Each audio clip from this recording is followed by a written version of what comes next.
We're here today with Pastor Joel Osteen, whose new book is called Become a Better You, 7 Keys to Improving Your Life Every Day. Thank you very much for taking the time to talk to Borders today. Oh, it's a pleasure. Appreciate what you guys are doing for us and just enjoying the time. You know, your first book, Your Best Life Now, was a phenomenal bestseller. There's more than 4 million copies in print out there. And obviously with that many books out in the world, there's a lot of people who are attempting to live their best life now or living their best life now. So with that in mind, how did you decide to come out with another book, and how does this book complement your first book? Well, it basically, I felt like people needed to keep growing. We all should keep growing, and that's what the book is about. I mean, living your best life now was a lot about enlarging your vision and things like that. This book is more about what can we do every day to become better, because I see a lot of people that get stuck where they are in life, and maybe it's a good place, but I don't believe we should ever get satisfied in one sense. We should be content, but we should always be wanting to grow, become better parents and better employees, and just in every area of our life. So that's kind of what was birthed out of me, was to how can I help people improve every day? It was kind of funny because once you live your best life, what else can you do? But in the book we talk about, how do you do that? You do it through better habits and through better relationships and through better thinking, and so it's real practical stuff. Yeah, each key really sort of goes into some detail within the book that provides guidance at sort of every level of this sort of journey through the book.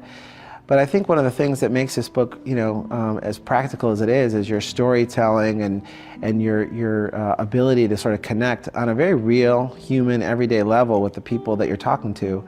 Some of your stories, in fact, indicate in real time how you're still trying to live your best life. I mean, some of your stories are self-deprecating, or they're not exactly, they're you learning as you've gone along. Sure.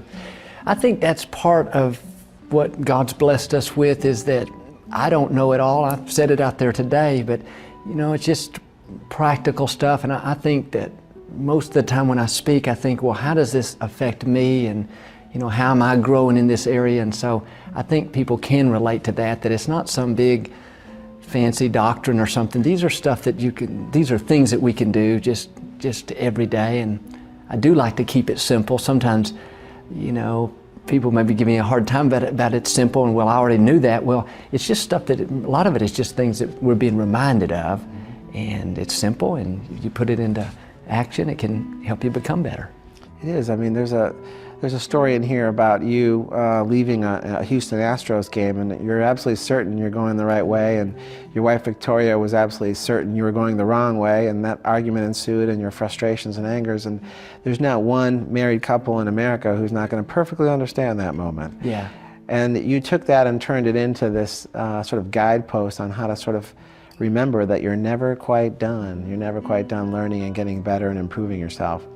Yeah, that's exactly right. I think you're right. I like to use things like that because it wasn't a lesson for me to say, you know what, I could have swallowed my pride and said, let's go your way first. But it's just that human nature. It says, don't want to do it my way, and I just made it into a funny thing. But I ended up coming back and doing it her way. But I think that's where we live, on these everyday.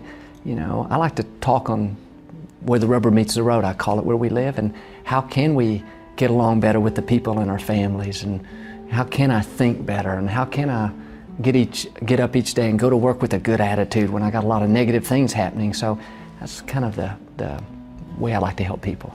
You also talk, though, about finding your destiny and making sure that you're living a fulfilled life. Yeah. And that's obviously a path that so many people think about every day.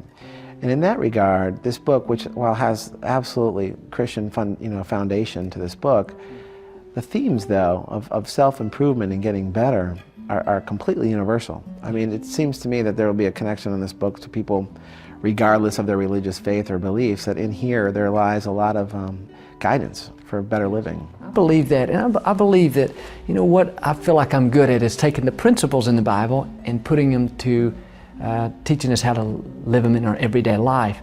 But the principles, I believe in God's Word, help anybody. I mean, we have people sitting in the audience today that are of different faiths, and that doesn't bother me, because our goal is to just help anybody from any faith to improve their life. And so I think you're exactly right in that You know, they're universal truths. To me, if you give, God's going to bless you. It's going to be given back to you. It doesn't say if you're a Christian and you give. So that's my whole thing, is just to present this to people. I like it to be broad as possible, because I feel like we're not supposed to just reach our one group. And I grew up in a church, my father being a minister, and it's easy to, what we say, preach to the choir, but I like to get beyond that and say, let's open this up, and it helps other people think as well. And so I'm pleased that you saw that as well.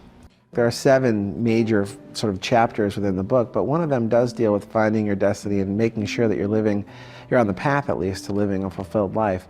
And that, to me, again, is something that so many people struggle with.